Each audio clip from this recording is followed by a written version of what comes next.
We are called to go out and to proclaim the good news. We are called to do that because the world needs Jesus. Jesus is not some optional person to follow. He is the way, the truth, and the life. He is the one that we need to follow, and therefore the missionary activity of the church is essential.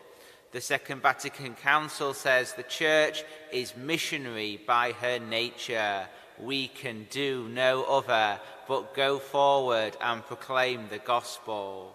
But in this sending out, Jesus warns his disciples that it might not be well received. People might not like to hear the God of love and compassion. They might not want their demons to be exorcised and removed, and therefore hostility may follow them. And this happened with the Japanese martyrs. St. Paul Miki and companions, they went out to the people of Japan, to their own nation, to proclaim the gospel to the Japanese. And its popularity and its growth increased. The emperor felt threatened and he had them speared to death. And yet in their martyrdom, the church then grows, as it does with all martyrdom.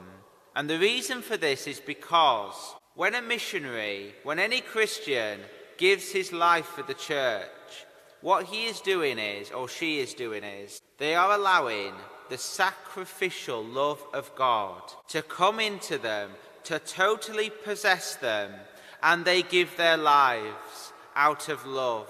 They give that sacrificial love of Jesus in their person, and they do this for God who has sent them. They do it for the church in which they're building up, and they do it for their brothers and sisters whom they are proclaiming the faith to, God, the church, and people. The sacrificial love is poured out in their death for these people, and it's that sacrificial love which gives out the grace which converts the nations. All nations that have had martyrs have a strong church because of that powerful sacrificial love.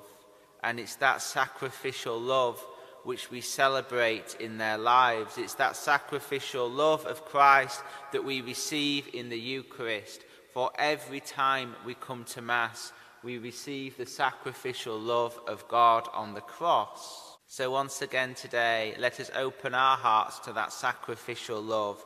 Let's allow it to take root in our hearts as we go out of here to proclaim the gospel to those who we work with and live with, through our tenderness, kindness, and compassion, through mercy and tolerance.